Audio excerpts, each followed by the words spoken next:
Hello everybody, back here again for our vlog today. Today is Sunday the 29th, and today was a lovely, beautiful day to be alive. This morning, actually I apologize for the light. I've got my little reflective vest on. If I turn on my headlamp, it blurs out the camera, so you don't see nothing. So you're getting a weird, creepy green glow coming up on my face, but it's dark, it's late, and I don't want to get hit by cars. I don't finish up my run here. So yeah, got this morning way earlier than I wanted to. One of the doodles I'm watching decides that she has to get up way early, and she decides to get up by screech barking like super ass loud in the morning, like the first thing, like no chill, no nothing. So not really happy about that, but it is what it is. So yeah, there's that fun. So I got up, got all the dogs out, basically jumped in the hot tub for a little bit, put my chill on, got my hard-boiled egg and a bottle of water I drank. Everything was good to go. And it was a rainy, drizzly day throughout most of the day. It was just like just a crappy drizzle. So I had a dog getting dropped off. That was basically getting picked up. I told him, hey, you might want to get a blanket or a towel, because if it keeps raining all day, your dog's going to be filthy when you pick him up. They'll be wet and muddy, because we still play outside, regardless if it's raining or not. If the dogs want to play outside, we play outside. And they're like, okay, we'll make sure we get some on the way back before we pick the dog up. Cool, that's how they were playing. So, but I finally got up, and I was able to get the dogs in, get them all fed. Got the aggressive one, can't be around other dogs, out, so she's on her own out in the backyard, getting those fed and getting them all rotating through. And it's kind of a pain in the butt, because normally I wouldn't take an aggressive dog when I have this many here. And I might tell them after this trip that leading forward on this overpacked with dogs, like during the holiday seasons, they got to find someone else to take her, or not travel during the holiday seasons. As much as I hate to say it, but it really does add a ton of extra stress on my life. So, and also this trip isn't too long. Last time I watched her, it was like, I don't know, like 14 days or something. It was way too long.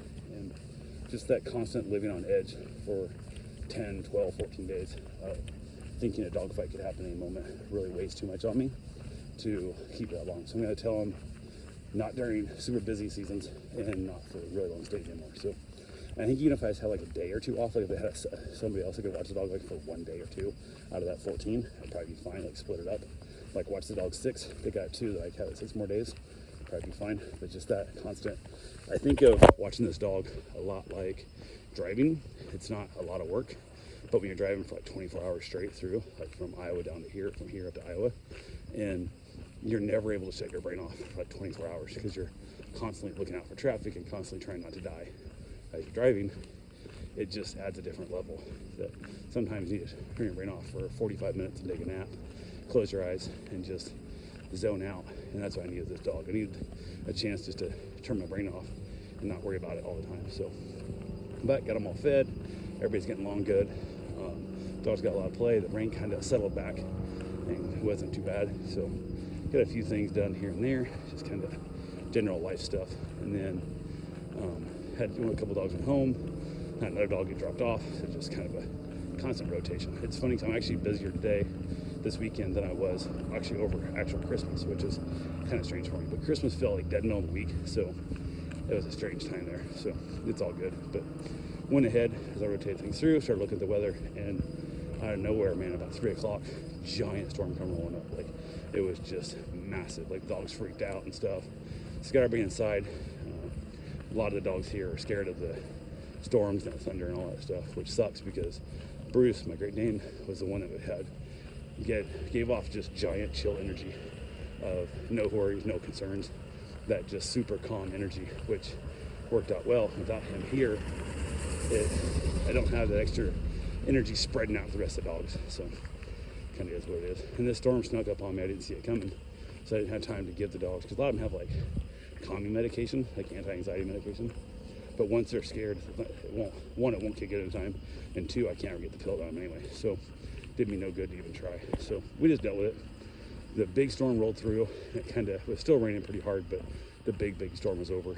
And excuse me, spoke to my wife about going for a run, looked at the radar, and looked like the rain should mostly, the bigger part, should cut out in about an hour. So I'm like, okay. Told her, I said, I'm gonna go run in about an hour, and that way it'll give me time the big part of the storm should be over, so the dogs won't be so freaked out while you're here by yourself with the dogs. And I'll go for the run. And she's like, okay. And I looked at the radar again. I'm like, yeah, it should be about an hour. So maybe an hour and 20 minutes at most before I take off. And she goes, yeah, not a problem. So I was like, cool. And then I put my phone away. And I did like one other little thing. And then something in my gut just told me, go run right now. Just go run right now. Don't know what told me that. Something told me go run right now. And when my gut tells me that, I don't question it. I don't try and overpower it with, I know what I'm talking about. My brain said, wait an hour and a half, wait an hour and 20 minutes, whatever. I just put on my running gear, went out and told her, I said, hey, do you care if I go run right now? She looked at me kind of weird. I said, I'm just gonna run the rain, get it over with, it'll be fine. She gave me a weird look again. I go, are you good with it? And she goes, yeah. But she had that look of like, you just told me like 12 minutes ago, you were gonna wait an hour and 20 minutes before you ran. Why are you going running right now? And I didn't know. So I didn't talk about it. We just said, oh, I took off, got the dogs all where I wanted to be, told her what to do if these act up, if these get ornery, if blah, blah. Gave her all those instructions, said, call me, anything, because I'll be within, 10 minutes of the house. I'll stay close. And at a dead sprint back, I'm 10 minutes from the house. So not the end of the world if something, the dogs were start getting wily. You're getting riled up and getting a little too ornery. So took off my run. It was still light out, but it was not weird where it's kind of drizzling, rainy and shit. So I put on this exact vest, my reflector vest and stuff. Didn't have my headlamp on because it wasn't that dark yet. But with the rain, people texting on their phones, wanted to be safe. So took off my run. I kind of have a general way I start my runs with. I start my runs out. I usually do this vlog for yesterday, today. That's how I do almost every run. Starts off with that. And then I basically done my vlog. I go for my run, finish my how many miles I'm gonna run that day. Then I finished out by walking and cooling off at the end, get back to the house, go about the rest of my day. So, but today, for some reason, I didn't run my normal route. Everything said, go out here, turn left, and da-da. I didn't know it straight, like weird. And in my head, I didn't question it, I just did. Because again, I just followed my gut, whatever it says. So, went for my run, and I ran down to the end of the block, and it's like a half mile from my house to the next road. So, stop sign, hung a left, and I ran over.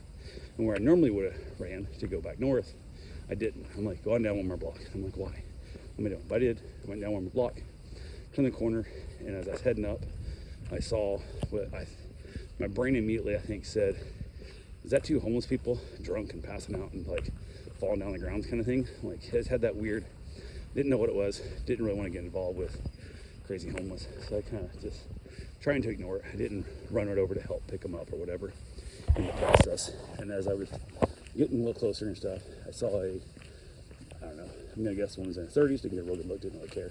Lady pulled up in a Jeep, blonde lady, and she stopped to roll her window to ask me what's going on.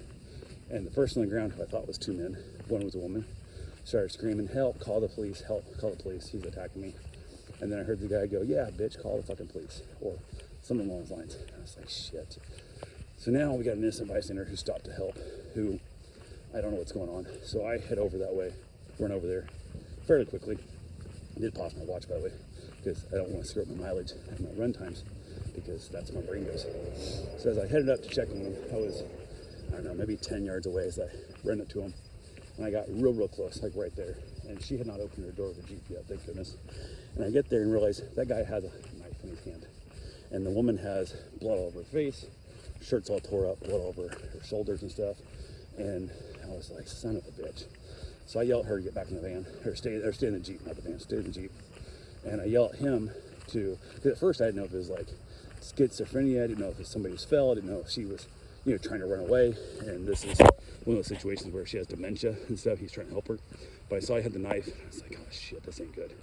So I yelled at her to stay in the Jeep, and I started taunting him to get him to come at me. And I stayed back far enough, I don't know how fast this old man can run. And I got to turn to run away from him. He's already facing me and whatnot. So I was like, okay, cool. So I kept taunting the guy, kept basically challenging him and stuff to chase after me so he'd get away from the women and all that good fun stuff. And I was drawing him back. I didn't want him near them with the knife. And I kept coaxing him to chase me, and he kept trying to challenge me to come at me. And he kept basically telling me to hold still. He was going to come stab me. And I was like, come on, bring it on. So I dealt with that for a while, and I assumed the woman in the Jeep had called 911, but I also wasn't 100% certain she called 911, so I thought, well, I better call myself also just in case. So I put my phone out. It's been raining, so I have it as a Ziploc bag. So I get the phone out, get it open, dial 911, tell them where I'm at, to the best of my knowledge. And for some reason, I could not think of the name of the just drawing a complete blank. Told her where I was at, told her the name, number of the house and stuff, but could not think of the road I was on. And I was like, holy crap. So I kept yelling at the guy in Taunton, told her what's going on 911. She said they already got another call for it, but she wanted me to stay on the line and talk to her. And I kept taunting the guy every time he turned to go back away from me. I would charge at him and then get him to, and call, yell at him and stuff, get him to kind of like close the gap. So that way he felt like he was closer to me. He had more chance of actually being able to stab me. So I was like, cool. I kept pulling the guy this way. And I got him led down about a house and a half, maybe 2 houses away from where the woman he'd been attacking was. And the other lady in the Jeep, I got out and tried to help her. At that point, she's up off the ground, standing on a pole and stuff, whatever. And then he finally gave up on me and started heading back, because the 911 operator kept telling me, don't engage him, stay away, keep yourself safe, blah, blah, blah. I'm like, well, she kept saying, you put yourself in danger. I said, yeah, I fucking know I am. But I have better chance of surviving this than those 2 women over there do.